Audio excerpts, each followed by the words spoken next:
Hello and welcome to Hormones and Histamine, Histamine's Hidden Secrets. I am Rhiannon, your MTHFR coach, and I am excited to dive in the ins and outs of hormones and histamine today. So before we begin, let's review our objectives. First, we're going to get started with what is histamine, the symptoms of histamine, what is histamine intolerance, the root causes of histamine intolerance, mast cell versus histamine intolerance, histamine and the hormone connection, foods to eat and avoid, and your next steps. So let's dive in. What is histamine? Histamine is generated by various immune cells, primarily mast cells, and is present throughout the body, with higher concentrations in the skin, lungs, and the GI tract. When the body detects a stimulus such as pollen, food, or an allergen, mast cells discharge histamines.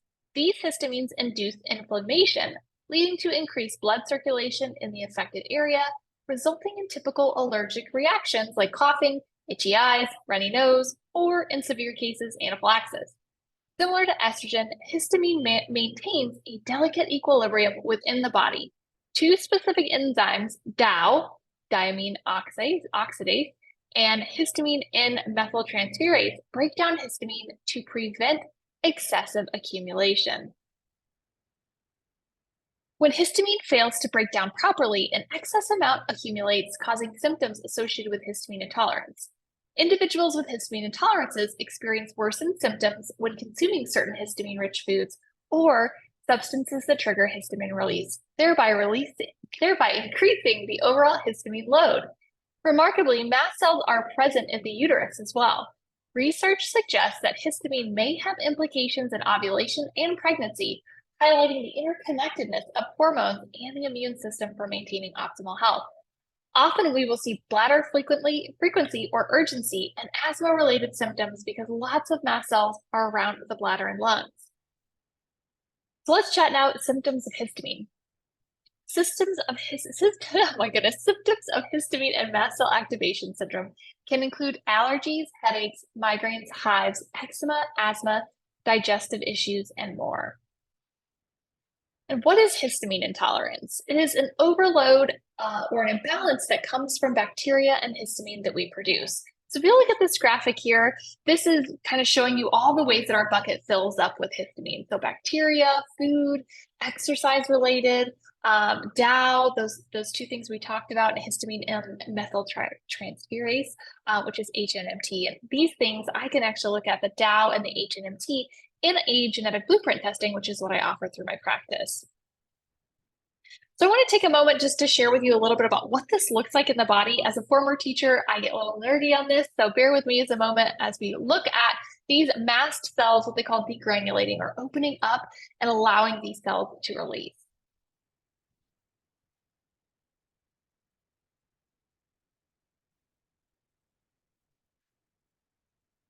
So you can see when they're activated, they start to break open. It looks like all these little things are just going about. Those are the cells releasing the histamine releasing from the cells there.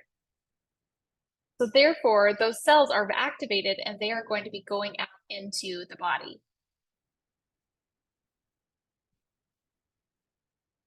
So let's take a look at that one more time.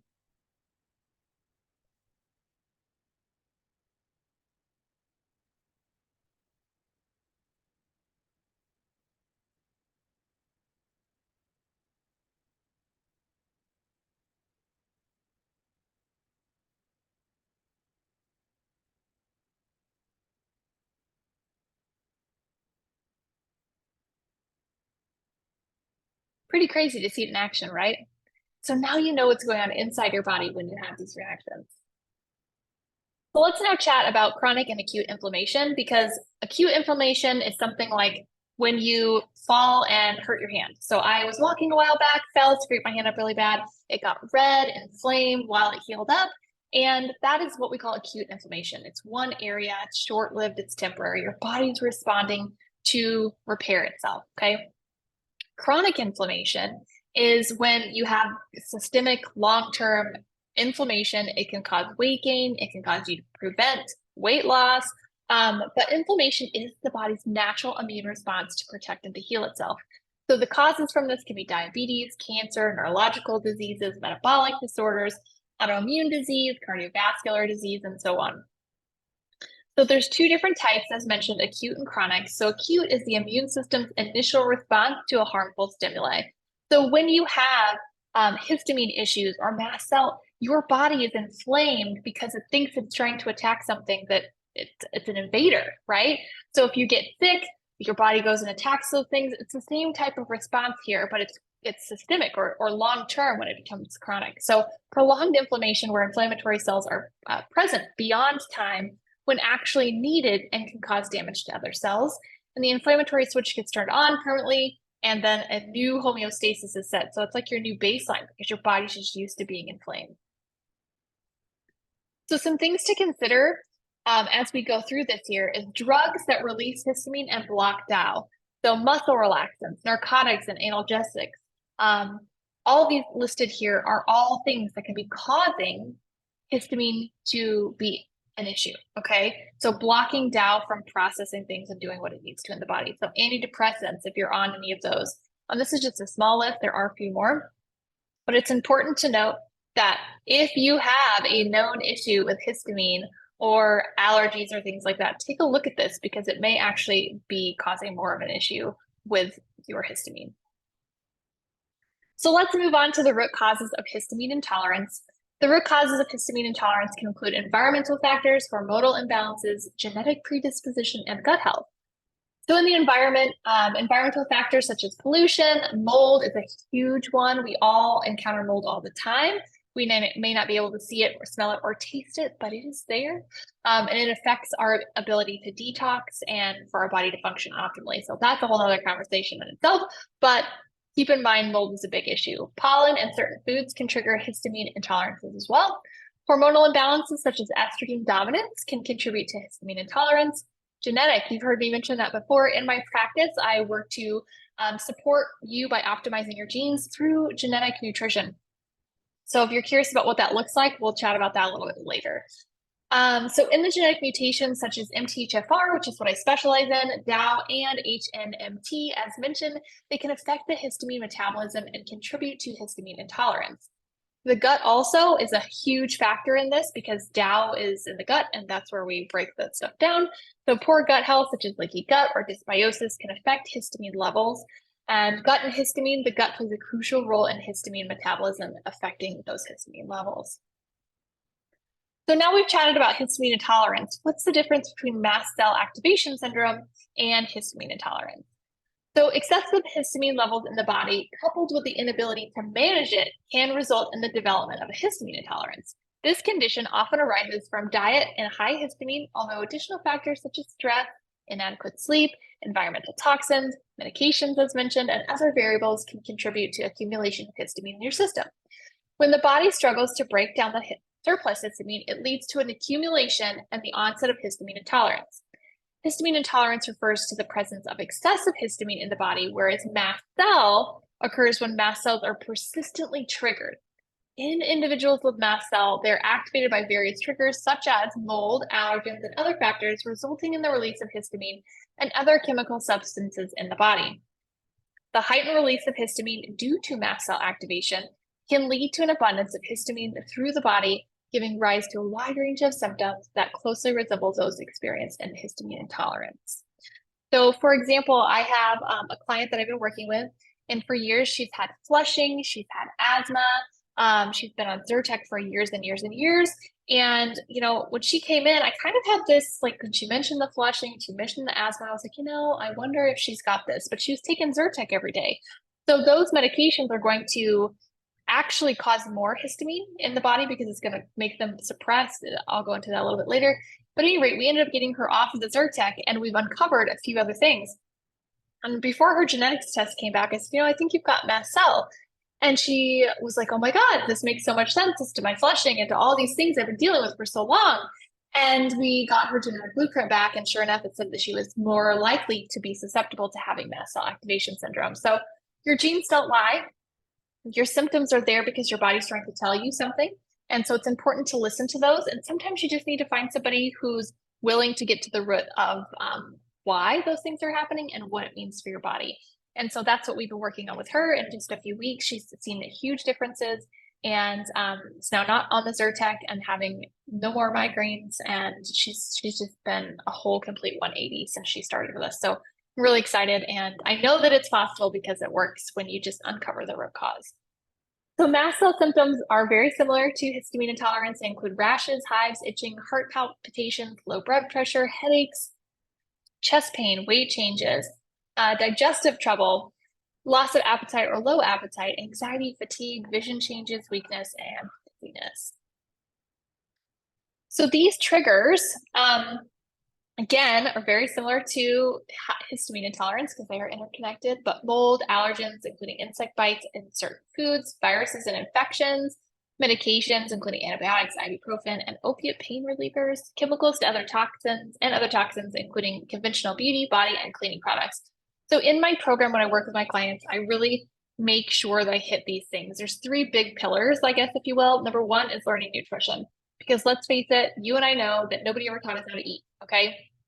Especially if you have digestive situations, if you're having symptoms of things, your body's trying to tell you something, and we need to figure out what that is.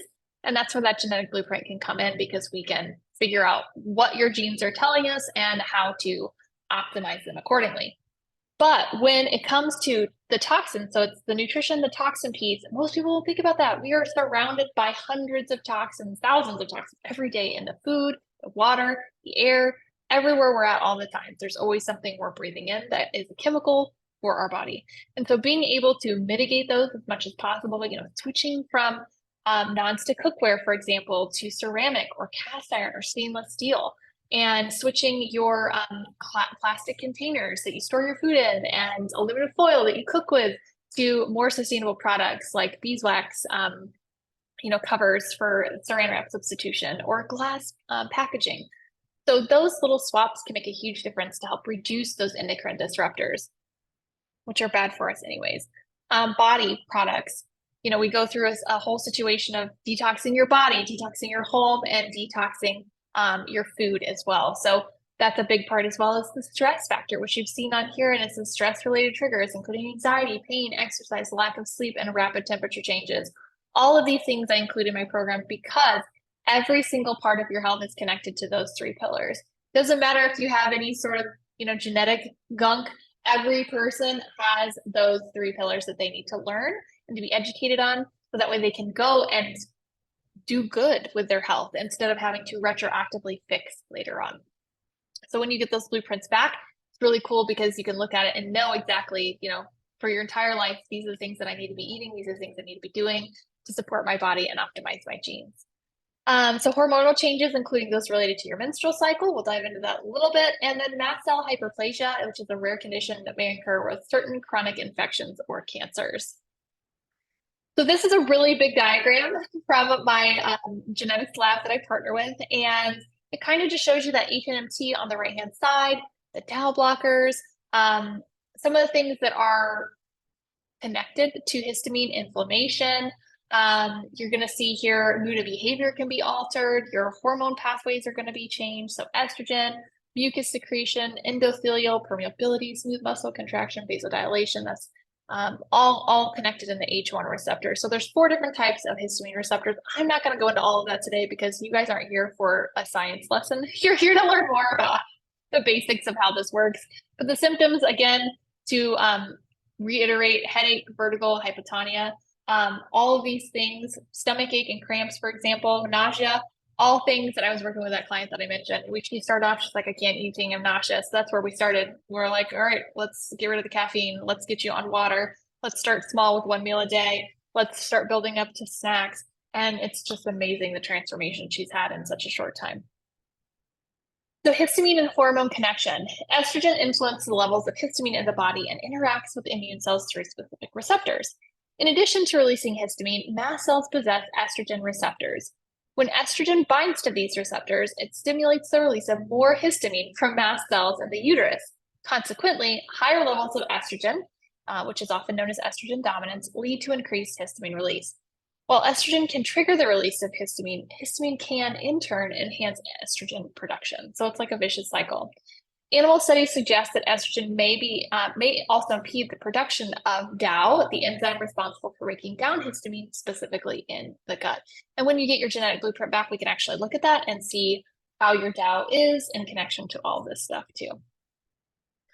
So we can see the dysregulation additionally in adrenal function, imbalanced cortisol response when histamine is elevated, affecting your body temperature and sleep cycle. One important thing to note with this too is your histamine is going to be higher and more excited at night. So if you have issues falling asleep, this could be why. You could have a histamine issue. If you have an issue staying asleep, that could be cortisol and this as well. So those two are definitely interconnected. But in simpler terms, elevated levels of estrogen result in the release of more histamine that can be effectively broken down. Since histamine amplifies estrogen production, it's a self-perpetuating cycle and it can continue in that loop for a long time. Compounding this issue, progesterone, which is typically deficient or imbalanced in individuals with estrogen dominance, has the potential to inhibit histamine release. Therefore, decreased progesterone levels offer even less assistance in slowing down excessive histamine. It is worth noting that symptoms associated with histamine intolerance may worsen at different stages of the menstrual cycle. Even when hormone levels are balanced, estrogen reaches its peak before ovulation, often leading to heightened symptoms during this period. Progesterone helps stabilize mast cells and upregulates DAO, and you will likely feel better in your luteal phase because of these things. If you're folate deficient or not good a methylator, you likely have issues with SAMe. I know that's something that makes no sense to you probably right now, but we get your genetics test back. We are able to see how you are methylating and those methylation pathways. And MTHFR is interconnected with methylation. And methylation is tied to several hundred things in your body. So all of these things are connected. If you can't clear 2 of the 4 estrogen, it's going to recirculate and compete with other hormones. So let's chat now foods to eat and foods to avoid. So some foods to eat are quercetin-rich foods, onions, turmeric, apples, Brazil nuts, chamomile, nettle, so if you can do sticking nettle tea, ginger, peaches, watercress, pomegranates, peppermint, and fiber-rich foods. So again, just to reiterate that, quercetin is a flavonoid found in foods such as onions, apples, and berries, which is why you saw some of those listed. Vitamin C is a natural antihistamine that can help to reduce inflammation and support immune function. Now, it's important to note that when we go through your blueprint, I can actually tell if you need more vitamin C through your diet or if you need it through supplementation. And so knowing that helps because you may be taking a supplement, but it might still not be enough because of how your genes are interacting. Stinging nettle leaf is a natural antihistamine that helps to reduce allergy symptoms. We've got butterbur, which is a plant that is a natural antihistamine and can be taken in supplement form. And of course, omega-3 fatty acids, which are found in fatty fish or fish oil supplements that can reduce inflammation in the body and may help to alleviate allergy-like symptoms. So some foods to note as well with this, histamine releasing foods. So these are going to stimulate histamine to release. So citrus fruits, papaya. So often you're thinking vitamin C, I'll just have an orange. Oh, well, now you can have citrus fruit. So we need to look at other alternatives for that. Strawberries, pineapple, bananas, nuts, peanuts, tomato especially is a high histamine. Spinach, chocolate, and there's a few others that aren't listed on here, such as avocado. We love guacamole, so that's a regular. And if you love avocado and toast, then we'll have to switch you out for that for a while. But egg whites are also a histamine liberator as well, meaning that they release those or trigger that activation to be released. Certain spices and licorice. Foods rich in histamine are fish, aged cheese, processed and cured meats, fermented vegetables, eggplants, red wine vinegar, and especially like balsamic vinaigrette, those types of things, beer, champagne, alcohols, you definitely want to avoid these foods. So as we close out, some important things to note, antihistamines reduce DAO and the body's ability to produce histamine and tricks the body into thinking it's not producing it, so you're actually creating more. So if you're on an antihistamine like Zyrtec right now for your allergy symptoms, you're just literally creating more in your body. And it's just a cycle that you're going to continually have.